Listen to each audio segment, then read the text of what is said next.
Ó, vamos lá. Agora a gente vai falar sobre um recurso muito legal dentro da programação que a gente chama de Solid, tá? O legal, eu só quero fazer aqui um seguinte link. Boa parte do que a gente vai estar falando aqui agora tem tudo a ver com o que nós fizemos lá na aula de implementação de arquitetura. Porque nós vamos falar sobre o Solid agora, e esses recursos do Solid foi, que eu posso dizer, implementado dentro daquela aula de implementação de arquitetura, tá? Por isso que é importante você fazer aquela aula, tanto ela como da criação de arquitetura, que a gente fez em código, lembra? A gente criou as camadas bonitinhas dentro do Visual Studio. Então eu quero que você faça isso também, essas aulas antes, para poder chegar aqui no Solid. Porque aqui no Solid o que acontece? Como também na aula anterior nós falamos também, o princípio a gente montou aquela estrutura e entender quais são os conceitos que estão dentro daquela estrutura no qual nós trabalhamos. E um dos pontos que temos dentro daquela estrutura é o Solid. E aí a gente vai aprender aqui, juntamente com esses slides no qual eu organizei aqui para você, os princípios que são ditos dentro do termo Solid, tá certo? Que ele é nada mais do que várias definições. Vamos lá comigo. Aqui no slide nós temos, né, o que significa cada princípio desse. Por exemplo, Solid, né, o S, né, do Solid, ele significa princípio de responsabilidade única, tá? O O é princípio aberto ou fechado, a gente vai estar falando sobre isso. O L de Liskov, que é o princípio de substituição Liskov. O I de princípio de segregação de interface. É claro que eu estou falando a versão traduzida aqui para você, mas esse I é porque começa com interface, tá? E o D de Dependence, que significa princípio de inversão de dependência. Vamos falar sobre ele aqui, eu coloquei as regras, mas eu vou estar falando de cada um separadamente, então fica melhor você entender. Vamos lá. O primeiro ponto que eu quero mostrar a você é o seguinte, ó. Por que devemos usar o Solid? Primeiro ponto, melhorar a manutenção do código com menor esforço. Isso é fundamental, isso até envolve a questão de custo, né? Manutenção a gente sabe que pode acontecer, é normal devido à evolução tecnológica, devido à evolução do próprio amadurecimento do negócio. Então, a manutenção ela ocorre. Então, quanto melhorar a manutenção do código com menor esforço, bem melhor, tá certo? Fácil entendimento, né? Isso melhora muito. E isso o Solid já agrega, tá? Outro ponto que o agrega dentro de vantagem de se utilizar o Solid, tornar o código mais fácil de entender e testar. Claro, um código mais fácil de entender, às vezes não precisa nem criar um manual, tutorial ali do código, um passo a passo, não precisa. Porque se a pessoa entende a linguagem de programação e o código está bem escrito, está comentado, claro, comentário tem até uma observação aqui a falar. Não encher de texto. São comentários simples, né, objetivo e claro. Esse que é o bom comentário, tá certo? Outro ponto, melhorar a capacidade de reuso, né? Você verificar e tentar entender dentro de sua arquitetura aquilo que pode ser reutilizado. Isso é muito importante, tá certo? Porque aquilo que está maduro, testado, pode ser reutilizado não só pelo seu projeto, no qual você implementou, mas também por outros projetos. Diminuir o acoplamento entre objetos. A gente falou isso lá quando estava falando de DDD. Então isso não só para DDD serve, mas também para outras camadas, tá certo? Diminuir o nível de acoplamento. Lembrando, o que significa acoplamento? Dependência, tá certo? Então é diminuir a dependência entre ambientes externos e também componentes internos do teu projeto, tá bom? E aí eu entro já um outro ponto que eu gostaria de não deixar passar em branco e falar para você o que é que ele vai ajudar a evitar. Poxa, eu vou tentar implementar isso, vou tentar entender o que é Solid, já sei quais são as vantagens e o que isso vai ajudar a evitar dentro do meu código, tá? O que é que isso vai ajudar? Aí eu coloquei aqui alguns pontos, ó, erros, falhas e defeitos, estrutura de código ruim, código insustentável, aquilo que é difícil de manter, você vai ler, vai manter, já tem aquela dor de cabeça, ai meu Deus, vou ter de alterar esse código e tal. Aquele desempenho sofrido, a máquina, você clica no botão e fica. Aí se você for mexer a estrutura, aí já vai complicar tudo. código difícil de manutenção. Então tudo isso, se você seguir os 5 princípios do Solid, você vai ter uma arquitetura robusta. Lembra, estou te preparando para se tornar um desenvolvedor sênior, desenvolvedor de sucesso e ainda um bom arquiteto. Então você tem que saber esses princípios e, claro, aplicá-los. E aí você já tem isso aplicado na aula que nós fizemos de implementação. Segue lá e você vai ver que tudo que nós falamos aqui está lá.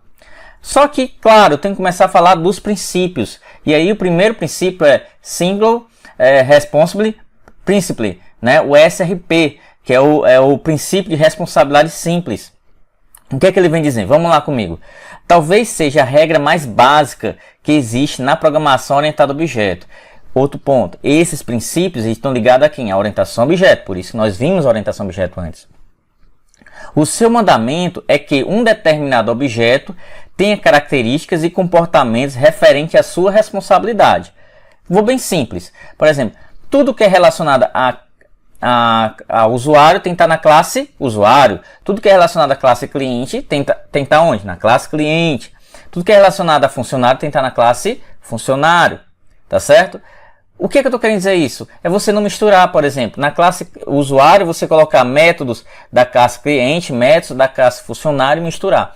O que o próprio princípio de responsabilidade única fala é você poder ter dentro de uma classe centralizada dela tudo que está relacionado ao domínio dela. Como, por exemplo, usuário, tudo relacionado ao usuário, tu colocar naquela classe. Tudo relacionado a funcionário, aquela classe. Tá certo? Isso é o princípio de responsabilidade única.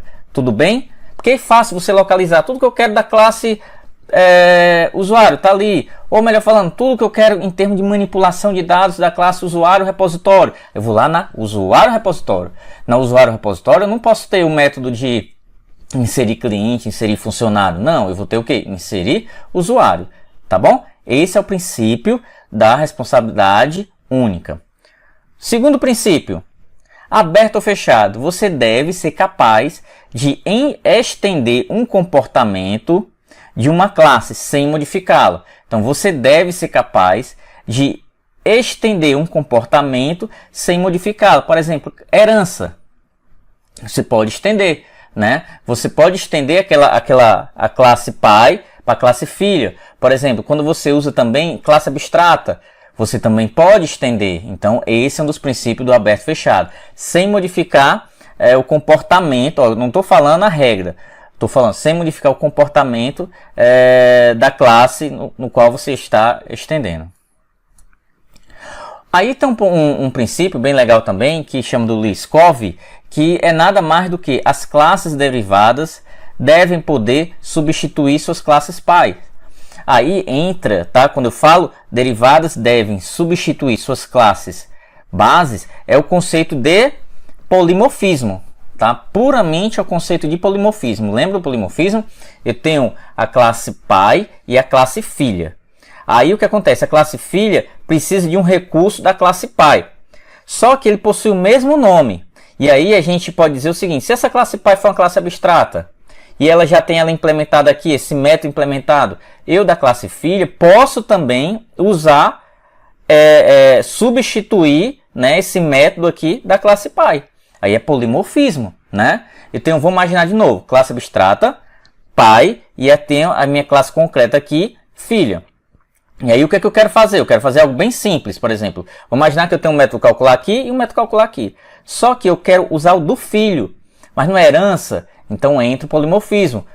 Métodos com a mesma assinatura, porém comportamentos diferentes, né, dentro da herança. Então eu posso fazer isso. Eu vou usar o filho, mesmo que tenha o mesmo nome do pai, porém eu quero o filho, não vou usar o pai. Então isso é o que a própria definição do Liskov fala. Tá? E é legal porque algum desses princípios provavelmente você já usa e não sabia que o nome era esse. Tá? Então esses princípios são as boas práticas que deve se utilizar. Então, o Liskov fala que as classes derivadas devem poder substituir suas classes pais. Então, eles podem substituir, tá certo? Aí entra o conceito da orientação a objeto, que é o polimorfismo. Por último não, ainda tem um outro ainda, que é o princípio da segregação da interface. E aí ele diz o seguinte, ó, muitas interfaces específicas são melhores do que uma interface geral. O que é que ele está dizendo? Ó, no lugar de você criar uma interface geral, né, você cria o quê? Uma interface específica, por exemplo, classe e o usuário, você bota e usuário, cliente e cliente, são várias interfaces, não é uma para uma, tá? Mas a ideia seria essa, você criar várias específicas no lugar de fazer uma geralzona, né? Porque imagina, tu tem uma classe que só precisa de uma regra, aí tu vai implementar uma geralzona, tu vai ter que implementar aquelas, todas aquelas que você está implementando aquela classe geralzona. Aí o que é que vai acontecer? Você vai deixar sujeira na tua classe, porque tu não vai implementar ela, né? Só precisa de uma. Então a ideia é essa, de você criar específicas para cada classe. Um outro ponto importante também, que é o princípio da inversão da dependência. Dependa de uma abstração e não de uma implementação. E aí eu quero voltar e falar de novo do polimorfismo de classe abstrata. A classe abstrata é ela quando eu trabalho com abstração. Então, eu tenho uma classe concreta, que é aquela classe normal que a gente conhece, e a classe abstrata. A classe abstrata, olha que legal, eu tenho lá, eu posso ter regras e posso ter métodos completos. Então, o que a própria definição de inversão da dependência fala sobre isso. Então, assim, o que ele diz é, no lugar de você depender de uma abstração, dependa de uma abstração, que é uma classe abstrata, e não de uma classe concreta. O que ele sugere é isso. É claro que em alguns casos você não vai conseguir, tá? Mas o que ele sugere é que você tente depender mais de uma classe abstrata do que de uma classe concreta. E por fim, eu fiz aqui uma definiçãozinha simples, o que é que a gente tem de ganhar com tudo isso, tá? Implementando tudo isso. E aí talvez você pense que, pô, mas é muito difícil isso aí, como é que eu vou implementar esse negócio? É muito complicado. Não, mas não é. Por quê? Porque isso você já tem implementado, e aí eu vou botar aqui para você fazer isso como tarefa. Vai lá na aula de implementação e tudo isso que a gente fez aqui tá lá, tá bom? E você já fez. Vamos lá, e aqui eu coloquei o que é que eu tenho um ganho total, né? E eu coloquei, ó, o que é que eu vou ganhar mais, ó. O meu projeto, claro, seja fácil de manter, adaptar e se ajustar às constantes mudanças exigidas pelo cliente. Isso aqui é um ganho fantástico. Seja fácil de entender e testar. Seja construído de forma a estar preparado para ser facilmente alterado com esforço mínimo, né, possível. Seja possível de ser reaproveitado. Exista em produção o maior tempo possível, né, sem alteração, que atenda realmente às necessidades dos clientes para que foi criado. Então, esses são os pontos que os 5 princípios do Solid, eles nos proporcionam, tá certo? É bem legal a gente entender. E aí eu vou sugerir, se você já está na empresa, tal, você já trabalha com software, ou você já está estagiando, por que você não monta uma apresentação para os teus colegas sobre Solid e aplicar isso? Isso vai ser fantástico, tá? Isso também vai te dar uma visibilidade. Isso que é que eu quero também, você tem essa visibilidade, tá certo? Bacana? Faz isso. Se você ainda não está no estágio, não está trabalhando ainda com software, por que você não faz isso para os seus colegas? Faz uma live com eles, apresenta isso para eles, tá certo? E se você precisar do código, você já fez isso lá na implementação, tá lá. Tudo que nós fizemos aqui, tá lá. Beleza? Qualquer dúvida, manda para mim, vamos interagir e tamo junto nessa. Vamos sempre seguindo as boas práticas. Um grande abraço.